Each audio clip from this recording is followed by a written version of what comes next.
사무엘하 5장 12절 함께 큰 목소리로 읽겠습니다. 다윗이 여호와께서 자기를 세우사 이스라엘 왕으로 삼으신 것과 그의 백성 이스라엘을 위하여 그 나라를 높이신 것을 알았더라. 한번 더 읽겠습니다. 시작. 다윗이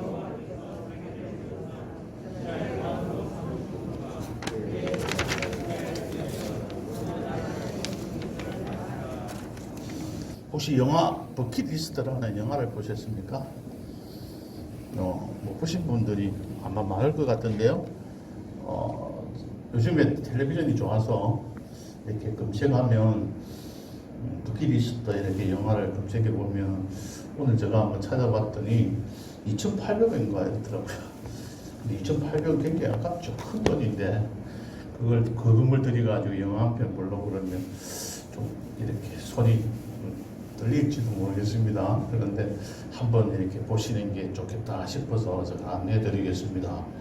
2007년에 제작되어가지고 우리나라에서도 상영이 되었던 영화입니다.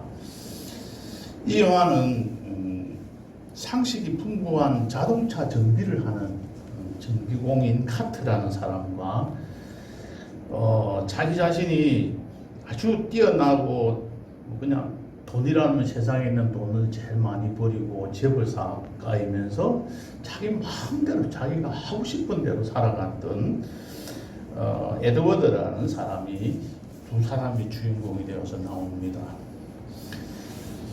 이 늙은 이 자동차 정비공은 아주 상식이 풍부하고 뛰어납니다. 머리도 뛰어나고 영리하신 분인데 가정 형편이 어려워서 아마 흙수저로 태어나셨던 것 같아요. 그래서 평생 열심히 자동차 정비공으로 일합니다. 근데 어느 날 갑자기 병이 들어가지고 시한부 인생이 되어서 1년밖에 살지 못한다는 사망 선고를 받게 됩니다. 그래서 그때는 그는 대학 시절에 교수님이 죽기 전에 하고 싶은 일, 보고 싶은 것들을 한번 적어봐라 하고 이야기했던 것이 생각이 나서 그것을 꺼냅니다.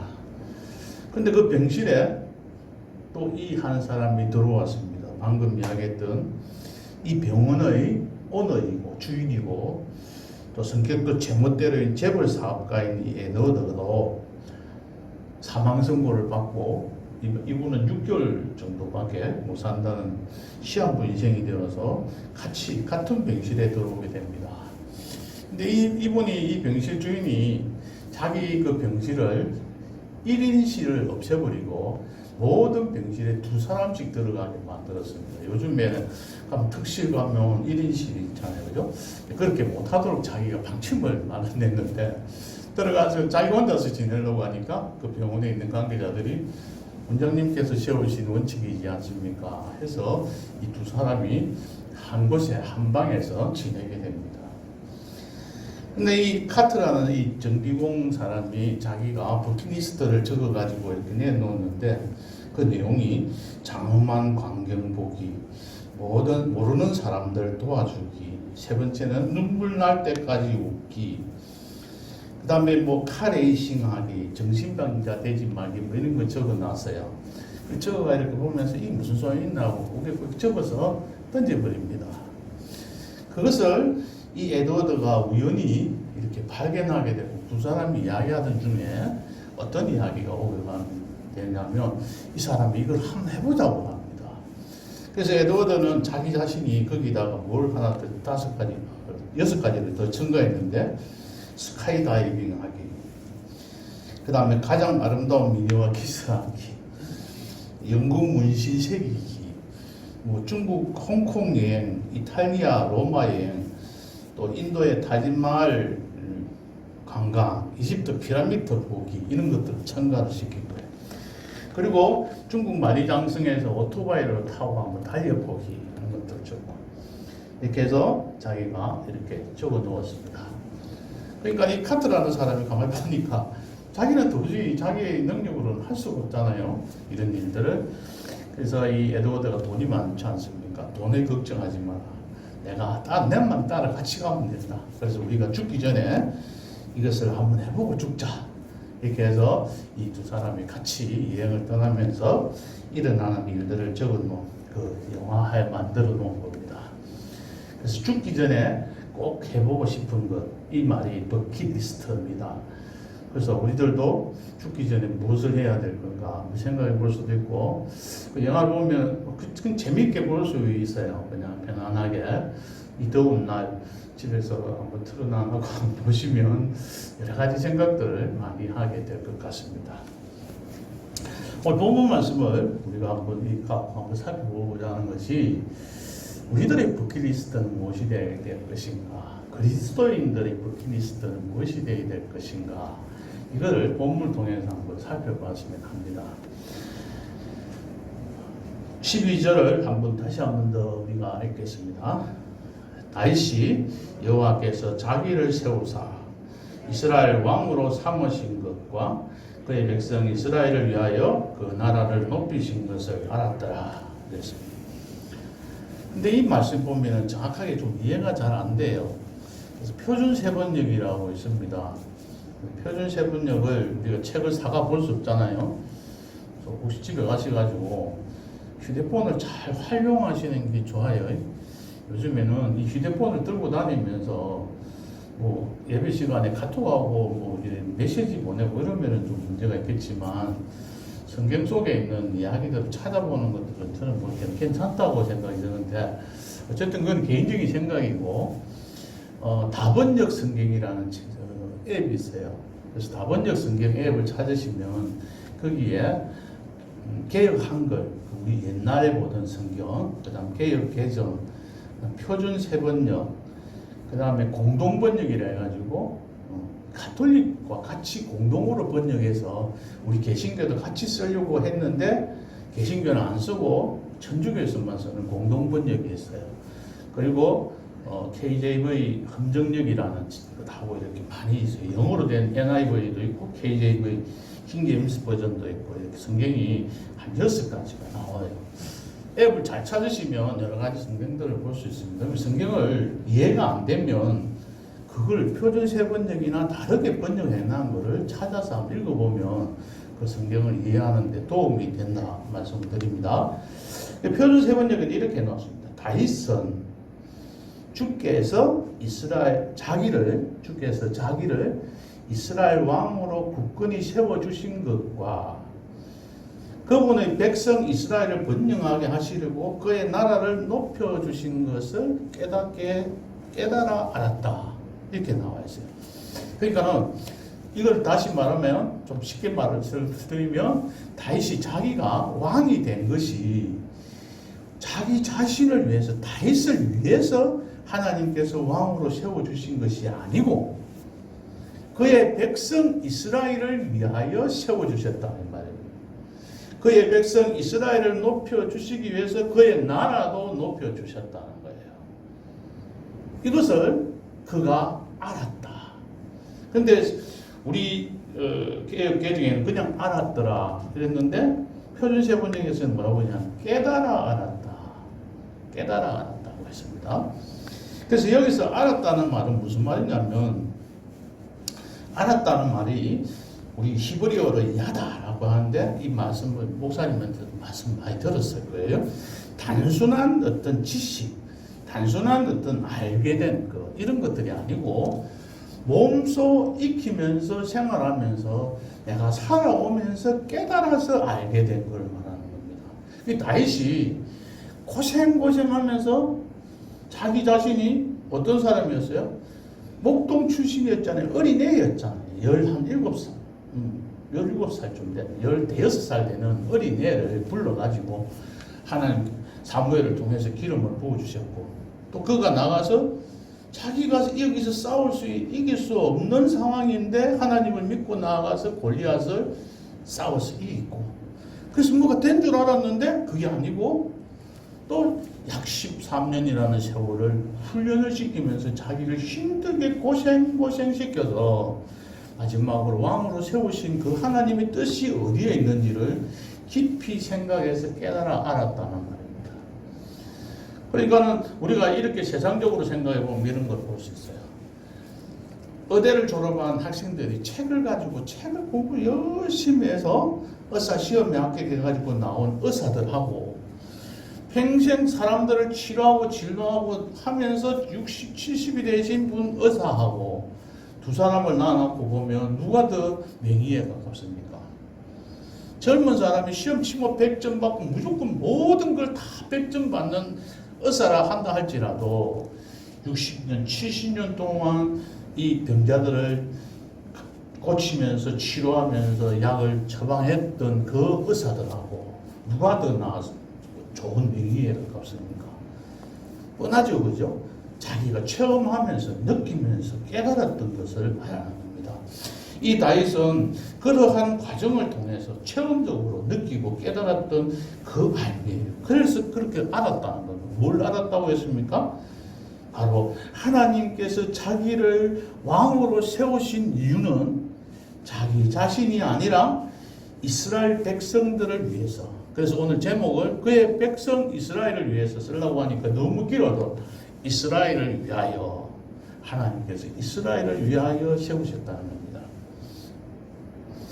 우리가 잘 알고 있는 솔로몬이 하나님 앞에 기도할 때 하나님께서 들어주신 이유가 1000번제를 드리고 기도할 때 들어주신 이유가 우리는 지혜를 구해서 그렇다. 그래서 지혜를 구해야 돼. 이렇게 우리가 보통 생각하지 않습니까? 근데 성경에 보면 이런 말씀을 해놨어요. 그렇게 한 것보다도 그의 백성 이스라엘을 재판하기 위해서 듣는 마음을 달라고 했어요. 듣는 마음을 주는데 이 솔로몬이 듣는 마음을 왜 달라고 했느냐면 하나님 나라의 이 백성들을 잘 다스리게 해요. 이들을 잘 정치하게. 이들이 와서 나에게 송사를 가지고 올 때 내가 잘 판단할 수 있도록 지혜를 달라고 한 거예요. 그 듣는 마음. 잘 들어서 판단할 수 있는 뭐라 그럴까요? 자기가 그 분별할 수 있는 그런 능력을 달라고 합니다. 그 이유는 뭐 때문에? 자기 자신이 잘 되려고 아니고 바로 이스라엘 백성들을 위해서 자기에게 달라고 하는 거예요. 그래서 하나님께서 그 마음이 좋아서 그에게 구하지 않은 것들을 다 주신 겁니다. 삶의 방향이 달랐다는 겁니다. 이 다윗은 그러한 어렵고 힘든 그 과정 속에서 자기가 왕이 된 것이 바로 하나님께서는 자기 백성을 사랑하셔서 그 백성을 위한 일을 하라고 다윗을 불러주신 것을 알았다는 겁니다. 그래서 그들이 알고 난 뒤 그의 삶은 어떠했습니까? 첫 번째로 보면 하나님의 법궤를 기란 여아림의 아비나답 집에서 가지고 왔습니다. 그 법궤가 어떻게 되어졌던 겁니까? 이스라엘 백성들이 블레셋과 싸우러 갈 때에 이 법궤를 들고 가면 싸워서 이길 줄 알고 들고 갔다가 블레셋 사람들한테 빼앗겼잖아요. 그래가지고 베셈메스로 가는 소의 그 수레에 실려서 이 아비나답의 집까지 왔는데 그게 거기에 있으면서 몇 년을 있었냐면 장장 60년 정도, 70년 정도가 있었다. 정확한 어떤 기간을 표현을 이렇게 계산은 못 되고 있는 것 같습니다. 60년이라는 데도 있고 70년이라고. 그럼 사울왕을 한번 생각해 봅시다. 사울왕은 자기가 집권하고 있는 동안에 이 법궤를 옮겨올 생각조차 안 하고 있었다는 건 아무 생각이 없었습니다. 그 사울의 그 집권하고 40년 동안 왕으로 있을 동안에 한 일은, 제일 많이 한 일은 다윗을 쫓아다니면서 다윗 죽이러 다니고 블레셋 사람들한테 맨날 시달려가지고 그것을 어떻게 해결하지 못해가지고 그게 쩔쩔매고 돌아다녔던 그 사울의 모습을 봅니다. 그러니까 정기도 옳게 하지도 못하고 왕으로서의 어떤 자기의 모습도 잘 갖추지 못하고 살았습니다. 그러니까 법궤에 이런 건 생각도 못하는 거죠. 사무엘이 자기에게 자기를 너가 버렸다고 할 때 이 사무엘에게 다윗이 사울이 뭐라고 이야기했습니까? 나를 위해서 이 백성들 앞에서 나를 높이사, 그래서 높이기 위해서 제사를 드려주라고, 사무엘 가지 말고 와서 제발 제사를 좀 드리달라고. 왜? 나를, 내 체면이 어떻게 되겠냐는 거예요. 모든 문제의 판단 기준을 자기 자신의 목적을 달성하는 일에 모든 행정을 펼쳐 나갔던 겁니다. 왕으로서의 자기의 일들을 해 나갔던 겁니다. 하나님의 법궤를 대하는 태도가 사울은 그야말로 세상적인 판단 기준에 의해서 이루어졌던 겁니다. 그것을 보고 자란 미갈이, 그것을 보고 자란 사울의 딸인 미갈은 그 법궤가 올 때 뛰어놀던 춤을 추면서 환영하고 즐기던 그 다윗을 보고 조롱하는 자리에까지 이르러서 결국 그는 어떻게 되었습니까? 평생 아기도 못 낳는 그런 여자로 전령하고 말았습니다. 다윗의 미움을 받게 된 것이죠. 그 미갈이 그렇게 할 수밖에 없었던 것이 그러한 아버지 밑에서 자랐기 때문에 법궤가 이 자리에까지 돌아오는 것이 뭐 중요하다고 생각하지 않은 겁니다. 그런 자리에 왕이 채통도 없이 나가서 춤을 추고 아랫도리가 보일 정도로 막 내놓고 그렇게 춤을 추고 있는 모습을 비난하게 되었던 겁니다. 이 다윗의 삶은 달랐습니다. 하나님께 이 백성들에게 하나님을 알게 하기 위해서 이 법궤가 필요했던 것이죠. 그래서 법궤를 가져오게 된 겁니다. 물론 가져오면서 첫 번째는 시도를 잘못해가지고 우사가 죽게 되는 만드는 그런 것들도 합니다. 그거는 뭐 때문에 그렇습니까? 자기의 생각대로 잘해볼 거라고.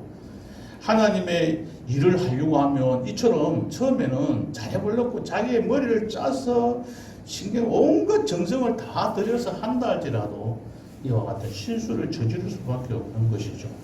그렇지만 그 순간에 포기하고 그만두고 버리면 안 되는 겁니다. 이 다윗은 그렇지 않고 다시 왜 그러는지 그 원인을 분석하고, 그래서 하나님께서 가르쳐주신 말씀하신 대로 그 율법대로 이 제사장단에 가서 어깨에 메고 들어오게 되고, 자기 자신도 왕복을 입고 간 것이 아니라 배 에봇을 입고 가서 겸손한 자세로 나아가서 그 법궤를 가지고 돌아오게 되는 그러한 일들을 하게 됩니다. 그의 생각이 법궤를 대하는 태도 자체가 다르다는 겁니다. 법궤가 하나님을 상징하는 것이기도 하지만 그것이 그렇게 중요한 것이 아니라 그 법궤를 대하는 그의 마음과 자세가 중요했다는 겁니다. 주변 나라 정복 사업도 이루고 그 일들을 감당할 때도 하나님께서 함께 하셨습니다. 그건 왜 하나님께서 함께 하셨을까요? 사울은 그토록 블레셋과 싸움을 해도 맨날 치고 힘들고 전투를 했는데 다윗은 가는 곳마다 성공하게 했습니다. 다윗은 가는 곳마다 하나님께서 승리하게 해주셨습니다. 함께 하셨습니다. 하나님이 야박한 사람 아닙니까? 사울에게는 그토록 함께하지 아니하고 다윗에게만 이렇게 도와주는 그런 하나님은 불공평한 하나님이라고 우리가 생각할 수도 있는데, 그것은 바로 하나님을 나라를 위한 일에 앞장섰다는 겁니다. 그가 한 이 주변 나라 정복 사업은 바로 아브라함에게 하나님께서 약속하신 그 땅을 회복하는 일이었기 때문입니다. 창세기 15장 18절부터 21절에 보면 하나님께서 아브라함에게 주시고자 하신 그 약속의 땅들을 이 다윗 왕 때에 그것을 이루게 됩니다. 그 일에 쓰임받는 다윗이었기에 하나님께서는 자기가 약속하신 그 약속을 이루기 위해서 다윗이 가는 곳마다 승리하게 해주셨던 겁니다. 8장에서 보면 왕권 강화를 자기가 왕이 되고 난 뒤에 자기의 왕권을 강화시키는 일에 노력한 것이 아니라, 그는 8장 15절을 한번 읽어보겠습니다. 사무엘하 8장 15절. 다윗이 온 이스라엘을 다스려 다윗이 모든 백성에게 정의와 공의를 행할세. 여기서 두 가지 관점을 보셔야 합니다. 다윗이 모든 백성에게 똑같이 했다. 이 말은 모든 백성에게 뛰어나고 네 편 내 편 내로남불이 아니라 똑같이 모든 것들을 적용했다는 겁니다. 모든 백성에게. 두 번째는 정의와 공의를 행했다는 겁니다. 정의와 공의. 정의라고 말하면 간단하게 말씀을 드리면 그냥 공정하게 지내는 재판 자체를 말하는 것이고, 공의는 그 재판을 하는 행위 자체를 말합니다. 그러니까는 이 두 가지 말이 비슷한데, 정의와 공의를 했다는 말은 공정하게 재판하고 모든 것들을 행정하고 처리를 했다는 겁니다. 그러니까 생각나는 게 하나 있죠. 무엇이 있습니까? 기회는 평등하고, 갑자기 어디 적어놨는데 어디 갔는가 안 보이네. 그 어느 분이 취임사에서 하신 말씀이 있잖아요. 기회는 평등하고, 과정은 공정하고, 결과는 뭐 정의롭게 한다고 그랬습니까? 그렇게 이야기하신 분은 말만 번들이하게 했지 실질적으로는 그렇지 않고 다 사람마다 차별적으로 공정한 것이 아니라 공평한 것이 아니라 그는 그렇게 처리하지 않았던 겁니다. 그러나 다이슨 실질적으로 공정하게 정의롭게 공정하게 했다는 겁니다. 정의와 공의를 행하였기 때문에 그의 삶이 지금도 이스라엘 백성들은 이스라엘 사람들은 다윗왕을 추구합니다. 다윗왕을 지도자 중에서 가장 어떤가 하는 지도자로 다윗왕과 같은 그런 수상이나 대통령이 되기를 그들은 바랍니다. 그럴 정도로 지금 이스라엘 사람들에게 추앙받고 있는 그런 자입니다. 이런 사람을 하나님께서 어떻게 해주셨습니까? 첫 번째로 5장 10절을 한번 보겠습니다. 5장 10절 다시 한번 읽어보겠습니다. 5장 10절 시작. 만군의 하나님 여호와께서 함께 계시니 다윗이 점점 강성하여 가니라. 이런 다윗에게 하나님이 함께 하셨습니다. 하나님만 함께 하시면 모든 일이 다 끝나는 거잖아요. 우리가 어렵고 힘든 일이 있다 할지라도 하나님이 도와주시면 모든 일들이 끝납니다. 그런데 우리가 하나님이 함께 하실 수 있도록 우리가 하나님께 모든 자리를 베풀어 내드려야 되는데 내가 이 일을 다 처리하다 보니까 하나님이 끼어들 자리가 없는 거죠. 제가 옛날에 IMF 왔을 때 돈을 좀 빌려가지고 힘들게 살아가는데 도무지 저는 돈 벌라고 이런 기도를 잘 못했어요. 너무 힘이 들어서 기도를 하니까 하나님께서 뭐라고 나무라시냐면 너는 너가 알아서 잘하되 내가 도와줄 틈이 없더라고. 이거 알아서 잘하더라는 거죠.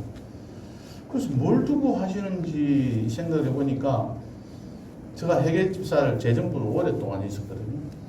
그러니까 교회에 장로님, 어느 장로님이 11조를 얼마를 하고 그 주원금을 얼마를 했고 이거 다 알아요. 어느 집사님은 얼마 하고.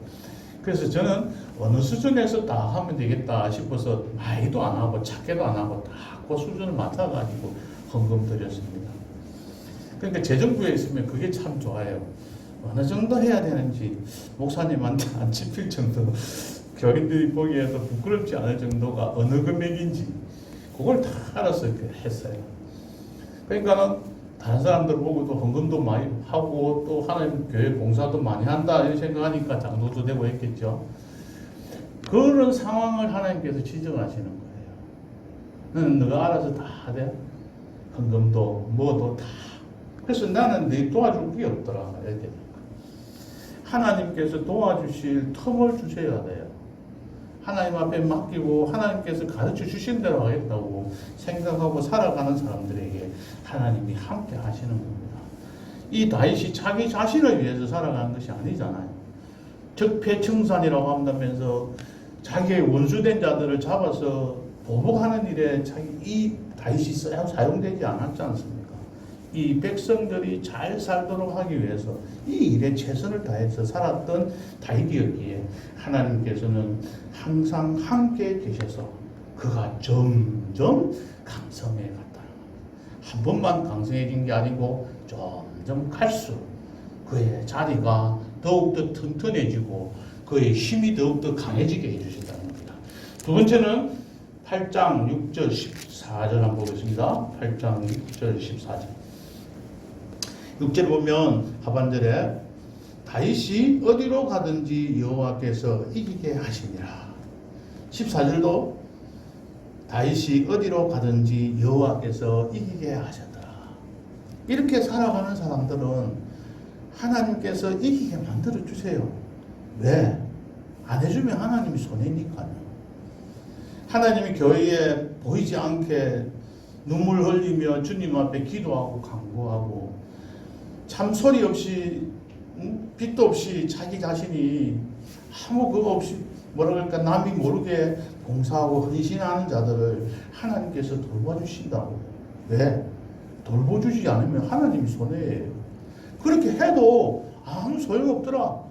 그걸 교인들이 보고 알면 누가 와서 교회 와서 봉사하고 헌신하겠습니까? 눈물 흘리며 기도하며 자기 자신을 위해서 사는 것이 아니라 하나님의 나라를 위하여, 하나님 나라 백성들을 위해서 하나님의 뜻이 이 땅에 이루어지는 일에 자기 자신이 온몸을 바쳐서 보아와 시간과 자기가 갖고 있는 손과 발과 입들을 다 사용해서 하나님을 위해서 일하는데, 그런 사람들을 하나님께서 도와주시는 거죠. 그런 사람의 인생을 하나님께서 채워주시는 겁니다. 책임져 주시는 겁니다. 세 번째는 바로 마지막 피크 7장 8절부터 16절에 있는 말씀입니다. 다시 하나님 앞에 성전을 지어드리려고 할 때 그 성전을 지어주려고 하는 그 마음만 보고 하나님께서는 기뻐하시는 거죠. 3절에 보면 7장 3절에 보면 여호와께서 왕과 함께 계시니 마음에 있는 모든 것을 행하게 하소서 하면서, 근데 계속 그 4장 4절 5절 읽어보면 가장 중심된 말이 이거예요. 그 마음을 읽으신 거죠. 다시 성전을 지어 바치려고 하는 그 마음 중심을 아셨기에 하나님은 나의 중심에 합한 자라고 다윗을 평가한 겁니다. 그가 한 행동들 보면 바세바도 빼앗아오고, 바세바 빼앗아 온 것만 잘못된 게 아니라 그의 남편 우리아까지 죽이는 그러한 잘못을 저질렀던 다윗이었지만 하나님은 그를 극히 사랑해 주셨던 겁니다. 사랑해 주신 이유가 그의 마음에, 그 마음 중심이 항상 주님을 향하였고 그의 나라 백성들을 위한 일에 사용되어졌기 때문입니다. 그래서 8절부터 16절에 있는 말씀을 하고 계십니다. 첫 번째는 이런 말씀을 하고 있습니다. 이스라엘의 주권자로 삼고 그의 이름을 존귀하게 만들어주며 사방의 대적에게 벗어나 평안하게 해주시겠다. 이 말은 8절 9절은 다윗 개인에게 축복을 해준 거예요. 다윗 개인에게. 그 다음에 10절 11절은 이스라엘 나라를 이렇게 세워가는 거죠. 10절 11절에는 이스라엘 나라를 위해서 내가 언약을 맺어주겠다.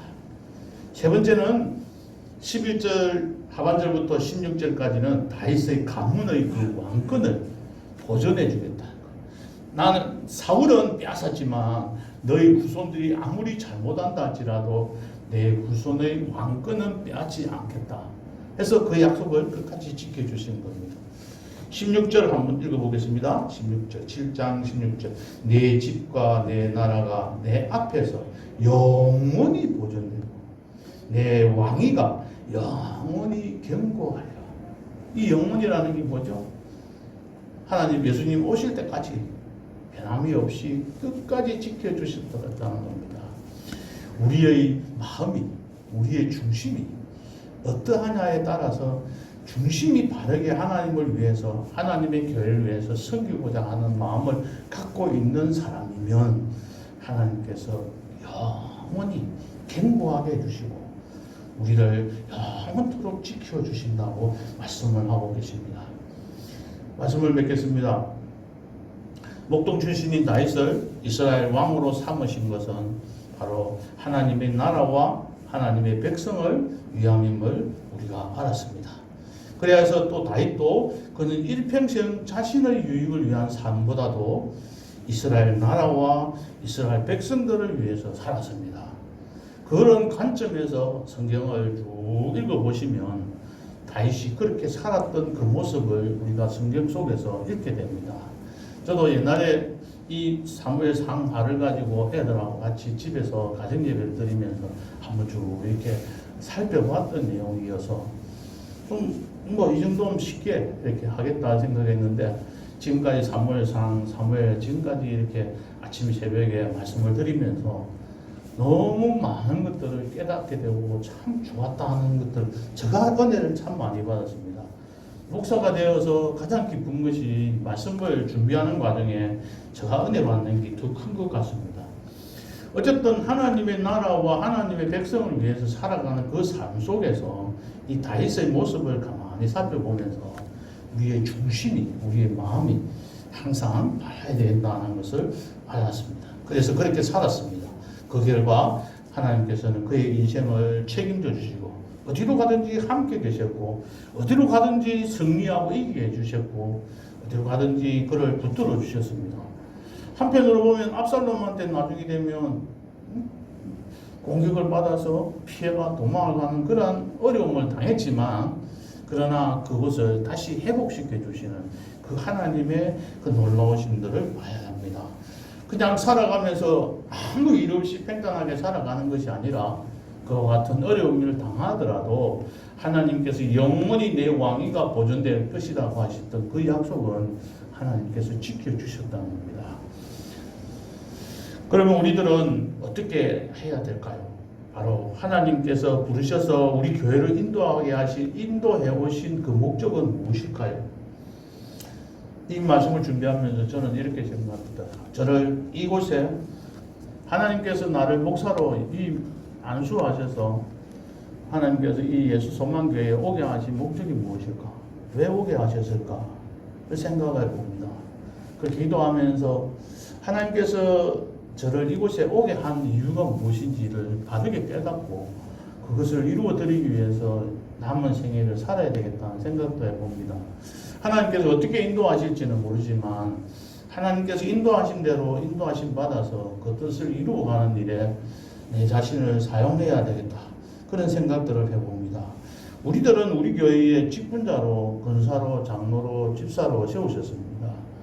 세우심을 받은 그 목적들이 무엇인지 우리 자신들이 되돌아봐야 합니다. 그냥 하나님께서 여러분들에게 직분을 세워주신 것이 안수하고 세우신 게 아닌 겁니다. 이 일이 무엇인지 우리가 기도하면서 생각해 봐야 합니다. 그뿐만 아니라 우리의 가정에 우리를 보내신 것, 그 가문에 우리를 시집가게 하신 것, 그 가문에서 우리를 태어나게 하신 것이 무엇인지, 그 이유가 무엇인지, 그 목적이 무엇인지도 우리가 생각해야 합니다. 어떻게 보면 내 코가 습자인데 내가 먹고 살기도 바쁜데 무슨 교회를 위한 걱정 그 일들부터 해야 되느냐가 아니고 하나님은 야박하게도 내 코가 썩자일지라도 그때 하나님께서 헌신하고 봉사하기를 원하십니다. 편안하게 쉴 때는 죄를 짓기가 가장 쉬운 때입니다. 다윗도 편안하게 있을 때 바세바를 취했습니다.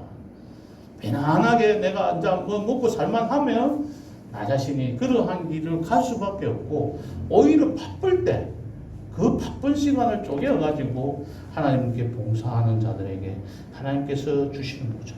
직장에 다니는 사람은 그 직장에 나를 보내신 목적이 무엇인지를 우리가 생각하면서 그것에서 하나님께서 보내신 목적을 깊이 생각해 그것을 이루려고 하는 자들은 그 회사의 오너들로부터 사랑받게 되어 있습니다. 자기 자신을 위해서 살다 보니까 맨날 해고당하고 쫓겨나고 우중듣는 것이지 그 직장에서 나를 보내신 하나님의 뜻이 무엇인지를 제대로 이해하고 인식하고 그 일을 해나가는 사람들은 그곳에서 성공하게 되는 것이죠. 이자카야라는 일본식 식당 주점이 있습니다. 그 식당에 종업원으로 들어가려고 하면 한 가지 조건이 있어야 되는데 그 조건이 뭔지 아십니까? 반드시 자기도 그와 같은 식당을 창업할 포부를 갖고 있는 자들입니다. 그런 사람이 아니면 종업원으로 사용하지 않는다는 거예요. 그런 생각을 갖고 있는 사람과 그저 와서 1시간 때우고 하루를 띄우고 한 달을 지내서 월급 받아서 살려고 하는 사람들과의 생각이 다르다는 것이죠. 자기도 여기서 배워서 열심히 일해서 사장으로부터 인정받아서 제2의 체인점, 제3의 체인점의 사장이 되는 것을 자기의 꿈으로 가진 사람들만 거기에 그 주점의 종업원으로 사용하는 거예요. 그러니까 거기 가면 그야말로 활발하게 종업원들이 열심히 일을 한다는 겁니다. 어떤 생각을 하느냐에 따라서 달라지게 됩니다. 여러분들의 버킷리스트는 무엇이 되어야 될까요? 오늘 당장 하나님 앞에 불려간다고 생각을 아니면 또 얼마나 더 살지는 모르겠지만 우리들이 이 땅에서 살아있는 날 동안에 우리 그리스도인들의 버킷리스트는 무엇이 되어야 할까요? 깊이 생각하면서 하나님의 뜻을 이루어가는 정말 이스라엘을 위해서 살아가는 사람, 우리가 하나 생각해 볼 수 있는 것은 주기도문이다 생각해요.